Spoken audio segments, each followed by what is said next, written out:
The production of single vineyard wines in South Africa is quite important and differentiates itself from estate wine in the sense that it is a wine made from a specific block that has proven itself to be superior to anything else on the farm or in the region. Now, when you talk about single vineyard, it needs to be wine that is interesting, first of all, and then also a wine that has a history of producing fruit that has an X factor, if you can say it in that way. Then single vineyard wines overall in South Africa is quite important because we've got such a diverse climate, microclimates within regions, different soil types, aspects within certain or different regions. And that also plays a huge role in differentiating single vineyard wines from anything else. People are sort of really starting to focus on what works in what specific sites, and it's great to see different blocks, end up in the same bottle instead of getting blended away.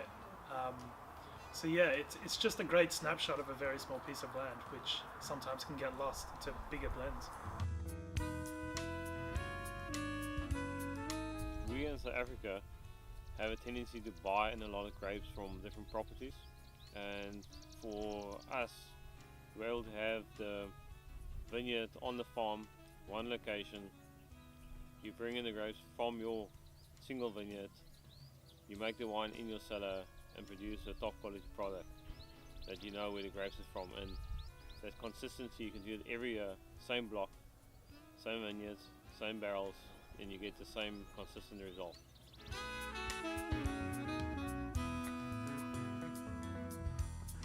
When we talk about varieties within a specific region, taking into account having a single vineyard in that specific area or appellation, it needs to be something that reflects the true identity of that region, using the climate, the soils, and the terroir, if you can say it so, without manipulating the wine too much and let the wine talk for itself.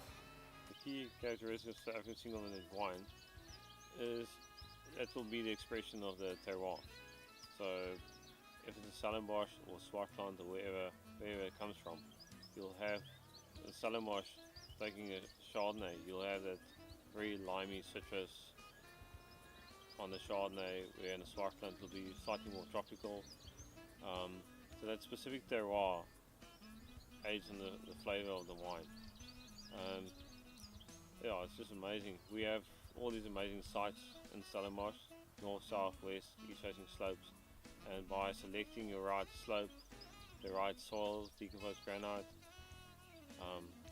the right time to bring it in, the right barrels, and you can basically key down exactly what type of wine you want to get from it.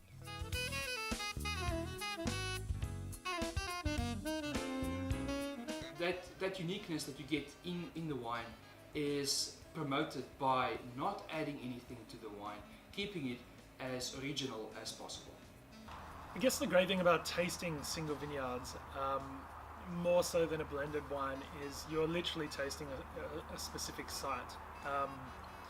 If you're sitting at a blending table with a Shannon from granite and another area which is shale, another area which is sand, and you blend them together, you're kind of tasting components that are blended together from different areas. Whereas single vineyards, you're really sort of honing down into what that soil and, for want of a better word, terroir, really giving into that wine. So for instance, with our Shannon program, our single vineyard Shannon program, we have 3 different sites. One is granite based down near the coast, one is shale, which is much closer to Stellenbosch, and one is sort of a mix of granite and sand. And the great thing about those 3 is they're very similar vine age. They're made exactly the same in the winery, and so you're literally tasting essentially the site and the soil. So with the granitic one, you generally get more power. With the shale, you get a bit more sort of minerality and flintiness, and with the sand, you can get a bit more structure. So I think the great thing about tasting single vineyard wines is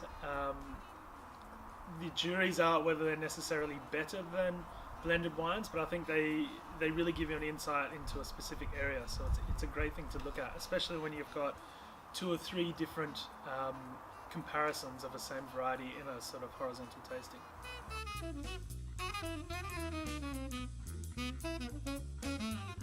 Within the next 10 to 20 years, I see single vineyard wine production being more localized in smaller areas within a specific block, being more unique, more attention to detail, and even within a block, people will start separating or creating wines from single vines at a later stage, just to offer something more unique.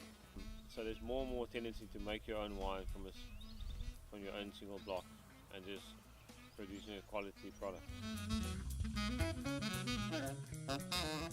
I think the most difficult thing in wine production is not adding anything to the wine, not taking anything away, but keeping it true to the block where it comes from, the soil where it comes from, and the fruit that you've been given. For me, an amazing thing about making single vineyard wines, and I guess which makes them special every year, is in winemaking you have one crack a year at making wine.